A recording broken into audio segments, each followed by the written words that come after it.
नमस्कार दर्शकों। मैं हूं नीरज शर्मा और आप देख रहे हैं न्यूज ड्रम लाइव। आज की चर्चा फिर से कर्नाटक पर बनने वाली सरकार पर ही है।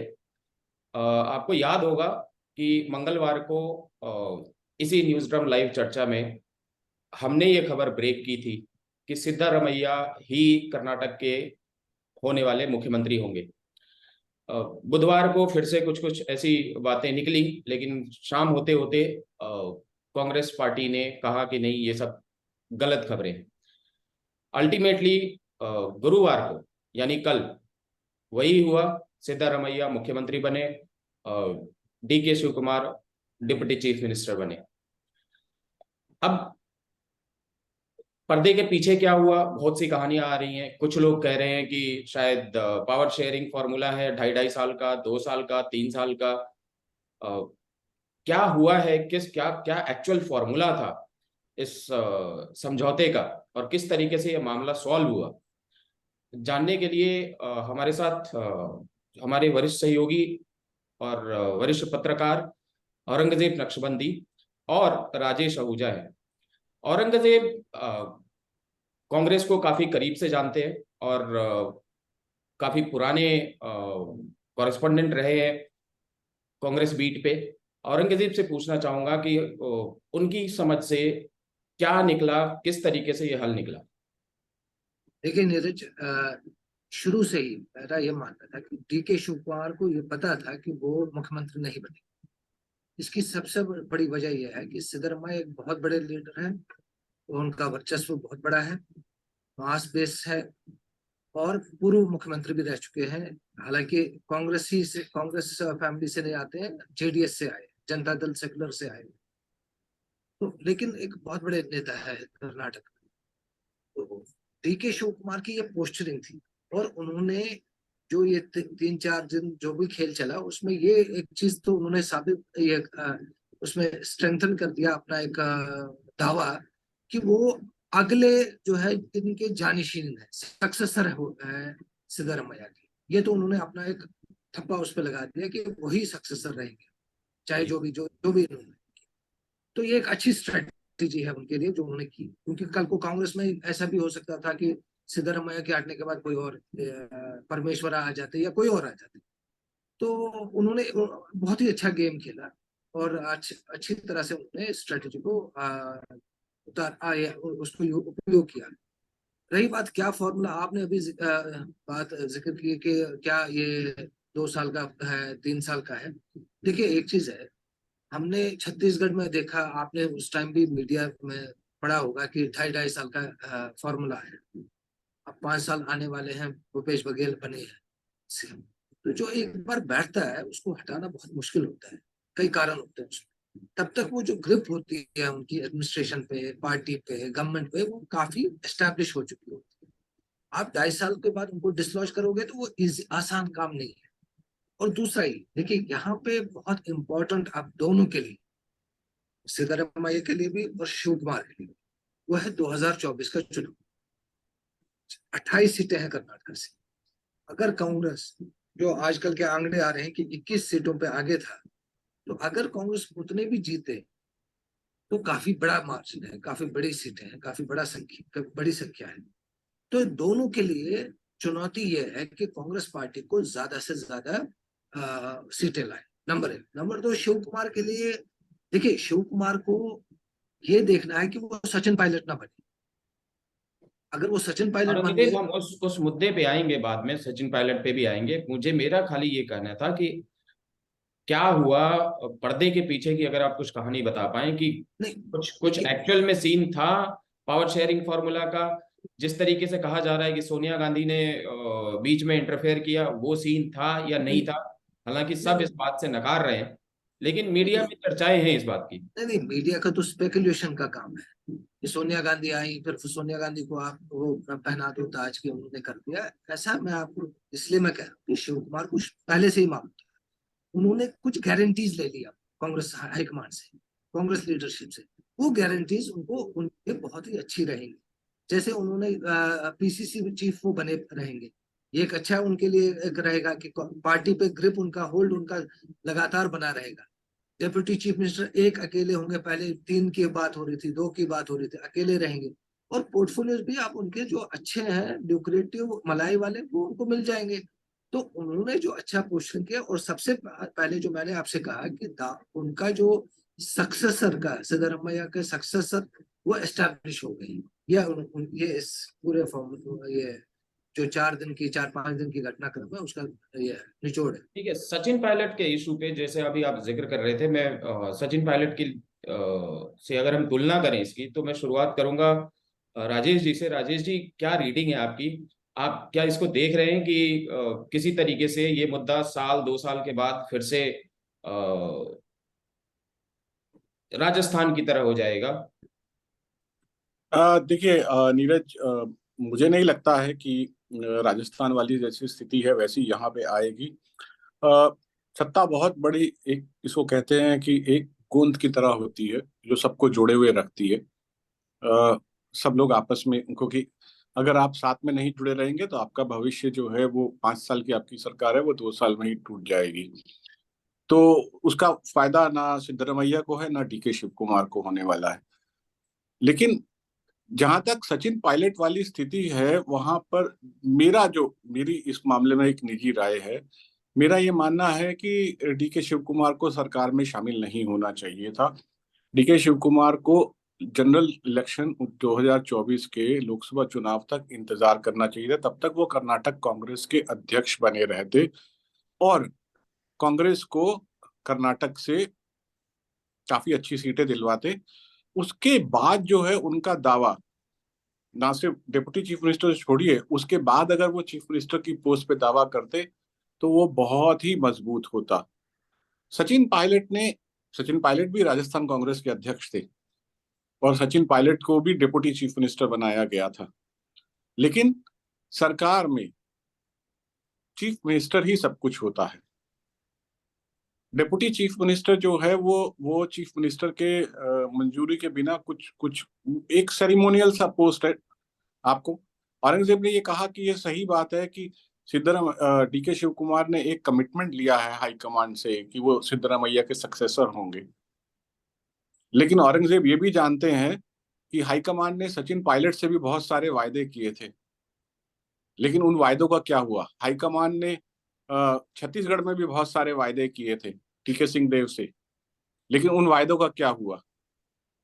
हाईकमांड ने अगर हम बहुत पहले जाएं तो हरियाणा में वीरेंद्र सिंह से भी वायदा किया था। वो बेचारे कहते रह गए कि मुझे तो क्या कहते हैं, राजीव गांधी ने वायदा किया था चीफ मिनिस्टर बनाने का। लेकिन भजनलाल बन गए चीफ मिनिस्टर। उस वक्त जब आपकी बारी आएगी चीफ मिनिस्टर बनने की, उस वक्त के क्या हालात होते हैं वो मायने ज्यादा रखते हैं। कमिटमेंट ठीक है, अच्छी बात है, कमिटमेंट ले लिया है। लेकिन वो कमिटमेंट जो है वो उस वक्त के हालात के ऊपर निर्भर करेगा। लेकिन सिद्धरमैया के साथ साथ डीके शिव कुमार का दावा चीफ मिनिस्टर की पोस्ट पे मेरे लिहाज से ज्यादा मजबूत तब होता कि वो अगले 12 महीने इंतजार करते। लेकिन राजनीति एक ऐसी चीज है जो कि जिसमें आप प्रेजेंट में जीते हैं। 12 महीने किसने देखे हैं? डीके शिव कुमार को अभी इसी वक्त जो उन्होंने मेहनत किया कर्नाटक चुनाव में, पार्टी के लिए पैसा भी खर्च किया, उसका प्रतिफल उनको अभी चाहिए था। वो 12 महीने इंतजार करने के लिए तैयार आप नहीं सही थे। कह रहे हैं। कायदे से ये रोटेशन वाली गवर्नमेंट तो कहीं भी सक्सेसफुली चलते हुए हमने नहीं देखा है। यूपी में भी इसका उदाहरण हमने देखा था कि पहले मायावती ने 2.5 साल शासन किया और जैसे ही उनको छोड़ने की बारी आई, सरकार गिरा दी। जी बिल्कुल। ये एक बार जब आप सत्ता पे काबिज हो जाते हैं, मैं आपको और भी कई सारे एग्जाम्पल दे सकता हूँ। मदन लाल खुराना को जब हवाला केस की वजह से चीफ मिनिस्टरशिप छोड़नी पड़ी दिल्ली की और साहब सिंह वर्मा को चीफ मिनिस्टर बनाया गया, तो एक स्टॉप गैप अरेंजमेंट था। ये कहा गया कि अगर मदन लाल खुराना जब छूट जाएंगे हवाला केस से तो उसके बाद वो एक कमबैक करेंगे। लेकिन मदन लाल खुराना जो है डिस्चार्ज हो गए हवाला केस से, लेकिन साहब सिंह वर्मा चीफ मिनिस्टर बने रहे। जी। सिमिलरली उमा भारती के साथ ऐसा हुआ, हुबली में केस की वजह से उनको चीफ मिनिस्टरशिप छोड़ना पड़ा, लेकिन वो वापसी नहीं कर पाई। ये आसान नहीं होता है। अ, इसको इसको हम इस तरीके से कहें कि जब राम जो है वनवास पे गए थे तो वो भरत को राज्य देकर गए थे और भरत ने राम की खड़ाऊं जो हैं वो गद्दी पर रखी और कुर्सी से नीचे बैठकर उन्होंने राज्य किया। तो करंट जो राजनीतिक सिनेरियो है उसमें ऐसे खड़ाऊ मुख्यमंत्री या खड़ाऊ प्रधानमंत्री मिलना नामुमकिन है। वो आपको कभी नहीं मिलेंगे। जिसको एक बार सत्ता मिल जाती है वो ये इनके इन प्रकार सब जोड़ तोड़ करके वो सत्ता में बने रहना चाहता है, वो छोड़ता नहीं आसानी से। हमारे पास बहुत सारे एग्जाम्पल्स हैं ऐसे। जी, तो अगर औरंगजेब भाई की तरफ चलना चाहूंगा। जी आप कुछ कह रहे थे, मेरे ख्याल से मैंने बीच में टोक दिया। राजेश जी, कंप्लीट कर लीजिए आप। मैं ये कह रहा हूँ कि 2.5 साल बाद अगर अगर डीके शिव कुमार को ऐसा कोई भरोसा दिया गया है कि 2.5 साल 3 साल के बाद जो है वो चीफ मिनिस्टर बन जाएंगे कर्नाटक के, तो मुझे नहीं, बल्कि उनका, मुझे लगता है कि उनका दावा जो है अब चीफ मिनिस्टर की कुर्सी अगले 5 साल के लिए वो कमजोर है। या तो कर्नाटक में कांग्रेस की सरकार चलेगी और सिद्धरामैया 5 साल तक चीफ मिनिस्टर रहेंगे, या फिर कांग्रेस की सरकार नहीं रहेगी। जी, सो वापस आते हैं औरंगजेब के पास। औरंगजेब, लोग भी कह रहे हैं कि ये एटलीस्ट जो भी अरेंजमेंट कांग्रेस में बनी है, ये एटलीस्ट 2024 के लोकसभा चुनाव तक चलनी चाहिए, और शायद तब तक तो सेफ है। आपका क्या मानना है कि कितना लंबा खींचेगा ये? पहले तो मैं नीरज आपको जो राजेश ने कहा उसको आगे बढ़ाता हूँ। देखिए सचिन पायलट जो है वो मैन इन अ हरी, जी, वो अगर पेशेंस रखते हैं तो काफी कुछ मिल जाता है। लेकिन अब क्या हो, देखिए जब तक वो पीसीसी चीफ रहे और डिप्टी चीफ मिनिस्टर रहे, उन्होंने सबसे पहला काम उनको ये होना चाहिए, उन्होंने ये करना चाहिए था कि जो उनके मुखालिफ लेजिस्लेटर्स हैं कांग्रेस के, जो गहलोत लॉयलिस्ट हैं, उनको एक रीच आउट करना चाहिए था। आपने क्या किया, आपने सोचा कि 18 एमएलए मेरे साथ हैं, बाकी जो है वो गहलोत से वैसे त्रस्त हैं, तो वो आके मेरे में जुट जाएंगे और हम बीजेपी हमें सपोर्ट करेगी, उसके बाद सरकार गिर जाएगी। ऐसा हुआ नहीं, क्योंकि सचिन पायलट बिल्कुल ही एक जो है उन एमएलए के साथ कोई एक रिश्ता नहीं बना पाए। यहाँ डीके शिव कुमार अगर ऐसे ही चलेंगे तो कुछ नहीं होगा। उनके पास ये मौका है कि अगर वो एमएलए जो, देखिए 85 से ज्यादा एमएलए सिद्धरामैया को सपोर्ट कर रहे थे, जी, अगर 2 साल में, 2.5 साल में, 3 साल में, 4 साल में उन एमएलए को रीच आउट करे और उनसे उनको कॉन्फिडेंस में ले जाए, तो कुछ भी हो सकता है कल को। हमने ये देखा, देखिए भजन लाल के नेतृत्व में कांग्रेस 2004 में लड़ी, लेकिन ताज पहना फिर भूपिंदर सिंह हुड्डा ने। तो कुछ भी हो सकता है कांग्रेस में, ऐसा कोई ये नहीं। मैं राजेश की बात से सहमत हूँ, जो एक बार गद्दी पर बैठता है उसको हटाना बहुत मुश्किल होता है, क्योंकि जैसे मैंने पहले भी कहा, एडमिनिस्ट्रेशन, सरकार और पार्टी पे बड़ा होल्ड हो जाता है। पेश बघेल का एग्जाम्पल हमने देखा ही है। लेकिन डीके शिव कुमार को भी, जैसे आज की तारीख में उनसे, उनके पास ज्यादा एमएलए की का सपोर्ट नहीं है, तो वो जो मैक्सिमम सपोर्ट गार्नर करने का उनको, उनकी कोशिश होनी चाहिए। और अगर कुछ हुआ तो कुछ भी उनका ऐसा कुछ हुआ, लोगों ने ही उनको, एमएलए ने ही उनको बोला कि नहीं, पार्टी को बोला कि नहीं हमें शिव कुमार को लाइए अगले इलेक्शन, असेंबली इलेक्शन से पहले, कुछ भी हो सकता है। जी नीरज। सो वापस आना चाहूंगा मैं राजेश जी पे। राजेश जी, बड़ा ही इंटरेस्टिंग होने वाला है कल का शपथ ग्रहण भी, कम नहीं है किसी बात में। अब जब हम इन सब चीजों को देखेंगे कि जी इंटरेस्टिंग इतना होने वाला है शपथ ग्रहण, केवल इस वजह से कि ये शपथ ग्रहण कांग्रेस का नहीं, ऐसा लग रहा है जैसे पूरे के पूरे अपोजिशन का शपथ ग्रहण होने वाला है। उसमें भी जी उसमें भी सबसे ज्यादा इंटरेस्टिंग बात यह है, अभी अभी औरंगजेब ने मुझे बताया कि दिल्ली के मुख्यमंत्री अरविंद केजरीवाल और तेलंगाना के मुख्यमंत्री केसीआर को इनवाइट नहीं किया गया है। जी क्या कहें, मतलब ऑपोजिशन यूनिटी नाम की कोई चीज एग्जिस्ट करती भी है, नहीं करती? देखिए, अभी अभी क्या कहते हैं, क्योंकि कांग्रेस फिर से उठान पर है।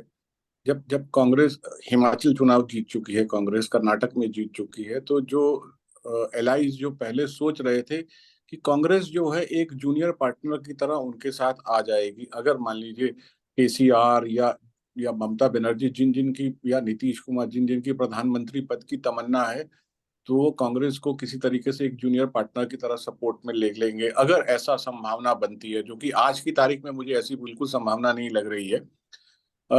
तो लेकिन जब से कांग्रेस जो है वो रिसर्जेंस हुआ है, 2 चुनाव आप जीत चुके हैं, आगे 5 चुनाव और राज्यों के आने वाले हैं, वहां पे भी देखते हैं कांग्रेस कैसा प्रदर्शन करती है। तो कांग्रेस अगर डोमिनेंट पोजीशन में आएगी तो बहुत सारे जो एलाइज जो कांग्रेस के साथ जाने को तैयार थे, प्रोस्पेक्टिव एलाइज, वो छिटक जाएंगे, वो कांग्रेस के साथ नहीं जाना चाहेंगे। तो वो पोस्ट पोल फिर अरेंजमेंट एक बनेगा, प्री पोल अरेंजमेंट जो है वो बनने की संभावना अभी बहुत बहुत अभी अभी जाएगी। अभी अभी की फिलहाल बात करते हैं, केजरीवाल और केसीआर को क्यों छोड़ दिया? देखिए, जहां तक अरविंद केजरीवाल की बात है तो दिल्ली में कांग्रेस और अरविंद केजरीवाल के रिलेशनशिप में कोई बहुत क्या कहते हैं को लेकर तनातनी है ही है। फिर केजरीवाल ने पंजाब में कांग्रेस को हराया। औरंगजेब शायद बेहतर बता पाएंगे, मैंने ऐसा सुना था कि कांग्रेस की तरफ से ऐसे फीलर्स भेजे गए थे आम आदमी पार्टी को कि जो जालंधर का बाईपोल है उसके लिए आप जो है वो सीट जो है वो हमारे कैंडिडेट के लिए छोड़ दें, जो कि कांग्रेस के कैंडिडेट की बड़ी ही दुर्भाग्यपूर्ण स्थिति में दिल का दौरा पड़ने से निधन हो गया था भारत जोड़ो यात्रा के दौरान। उनकी पत्नी चुनाव लड़ रही थी। जी। तो ऐसे कांग्रेस की तरफ से फीलर भेजे गए थे आम आदमी पार्टी को कि आप जो है, क्योंकि एक ही साल बचा है लोकसभा के लिए, आप ये सीट हमारे लिए छोड़ दीजिए, ये ऑपोजिशन यूनिटी के लिए एक अच्छी बात होगी। लेकिन भगवंत मान इसके लिए शायद तैयार नहीं हुए और आम आदमी पार्टी वहां से जीत गई है जालंधर से। तो ये एक वजह हो सकती है। और दूसरा ये है कि केसीआर के साथ तो वहां पे कांग्रेस का डायरेक्ट फाइट है तेलंगाना में, और तेलंगाना में अभी चुनाव भी हो रहे हैं।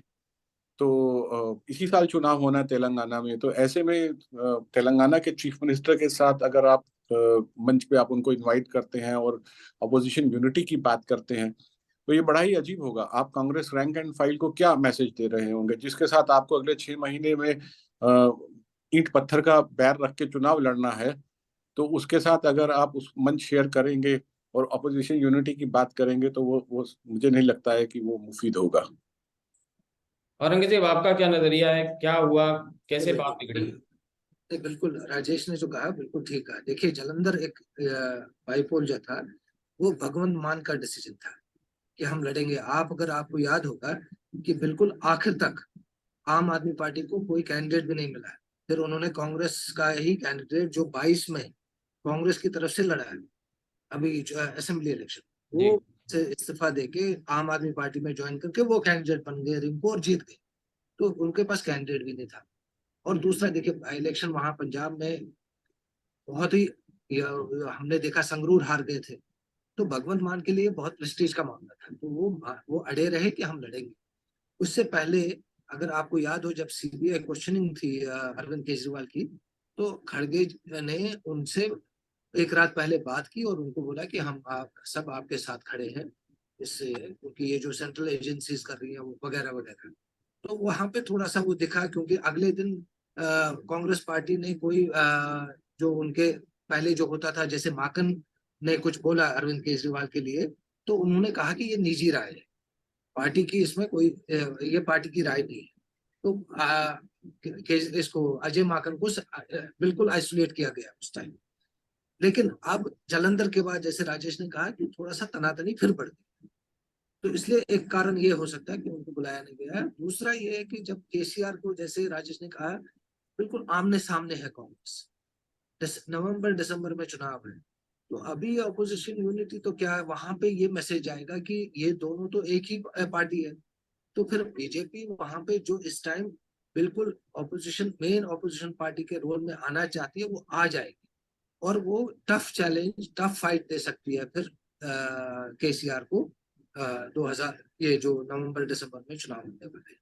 तो ये एक कारण है उसके लिए। मुझे मुझे ऐसा लगता है कि आप कह रहे हैं कि ये सब एक शॉर्ट टर्म दिखावा है, कि अभी उसको नहीं बुलाते, उसको नहीं बुलाते, उसको छोड़ देते हैं, क्योंकि अभी अभी चुनाव, एक तरफ चुनाव हुए पंजाब में, तेलंगाना में चुनाव होने वाले हैं।